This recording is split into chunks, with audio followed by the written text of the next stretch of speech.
सुंदर नगर नाम के एक गांव में सुरेश नाम का एक आदमी रहा करता था।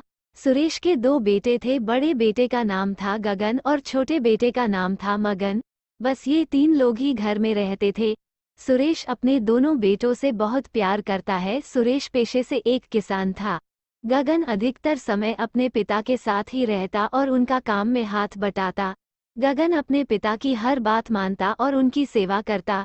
वहीं दूसरी तरफ मगन अपना अधिकतर समय बाहर आवारा दोस्तों के साथ खेल कूद में ही बिता देता। मगन अपने पिता की बात भी नहीं मानता था। दोनों भाइयों के विचार और व्यवहार में बहुत फर्क था। समय बीतता गया। गगन और मगन जवान हो गए थे। जब मगन घर का कोई काम नहीं करता तो पिताजी और गगन दोनों मिलकर उसे समझाते कि अब तो अपनी जिम्मेदारियों को निभाना सीखो। कब तक ऐसे ही अपने इन आवारा दोस्तों के साथ आवारा की तरह घूमते रहोगे। इस तरह रोज होता। एक दिन अचानक मगन बाहर से आया और अपने पिता से ऊंची आवाज में बात करने लगा और बोलने लगा, मुझे अपना हिस्सा चाहिए। मैं आपके बनाए हुए कड़े नीति नियम में नहीं रह सकता। मुझे ये घर छोड़कर जाना है। तंग आ गया हूँ रोज की कच कच से। जब देखो ये न करो वो न करो और रोज सुनाते रहते हो। इधर पिता ने मगन को प्यार से देखा और समझाते हुए कहा, बेटा ये सब तुम्हारा ही तो है। आखिर यहाँ से अलग होकर कहाँ जाओगे, कैसे रहोगे। हम सब एक परिवार है, मिलजुल कर रहने में ही भलाई है। लेकिन मगन पर अपने पिता की बातों का कोई असर ही नहीं हुआ। वो तो बस अपनी जिद पर अड़ा रहा। इतने में गगन गुस्से में बोलता है, जाने दो पिताजी, जाने दो, दे दो इसका हिस्सा। न जाने कैसे लोगों के साथ रहता है।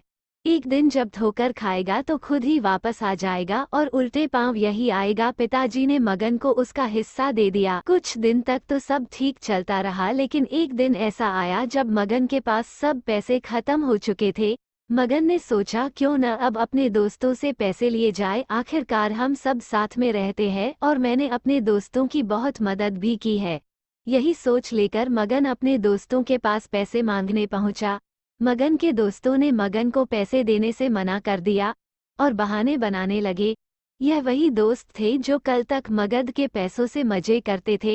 एक दिन मगन की उन लोगों से पैसे को लेकर बहस हो जाती है।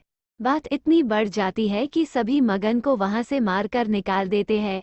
आखिरकार मगन उदास मन से मुंह लटकाए वहां से चला जाता है। मगन इस बात को बहुत देर से समझा कि ये लोग मेरा बस इस्तेमाल कर रहे थे। अब जैसे पैसा खत्म हुआ तो लात मारकर मुझे घर से निकाल दिया। मगन के पास खाने के भी पैसे नहीं थे। 2-3 दिन मगन भिखारियों की तरह इधर उधर भटकता रहा और कोई कुछ दे देता तो उसे खा लेता।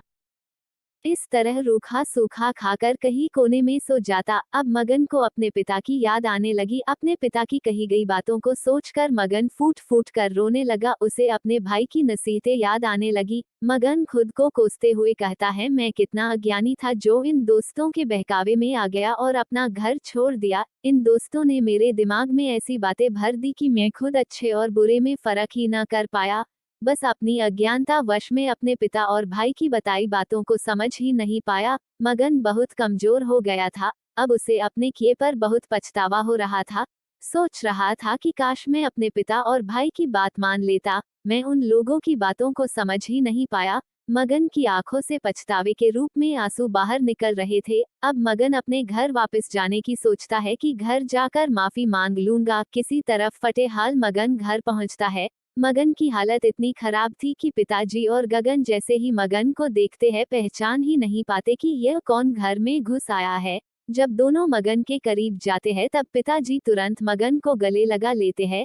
मगन पछतावे के आंसू लिए बिलख बिलख कर रोने लगता है और बोलता है, पिताजी मुझे माफ कर दो। इधर गगन और पिताजी की आंखों में भी आंसू आ जाते हैं। अब मगन को समझ आ गया था कि हमेशा अपने बड़ों का कहना मानना चाहिए। अब सब लोग साथ मिलकर रहने लगे। मगन अब वही करता है जो उसके पिताजी और गगन बोलता है।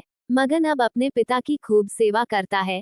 सब लोग अब खुशी से अपना जीवन व्यतीत करते हैं। तो दोस्तों, इस कहानी से हमें यह सीख मिलती है कि परिवार में हमेशा अपने बड़ों का कहना मानो, हमेशा अपने बड़ों का आदर सम्मान करो। जो इंसान ऐसा नहीं करता उसका मगन जैसा ही हाल होता है। वो इंसान जीवन भर ठोकर खाता है। भगवान भी ऐसे लोगों का साथ नहीं देते जो अपने माता पिता का आदर नहीं करते, उनकी बात नहीं मानते। आखिर हमारे माता पिता हमें हमेशा हमारे अच्छे के लिए ही बोलते हैं, समझाते हैं।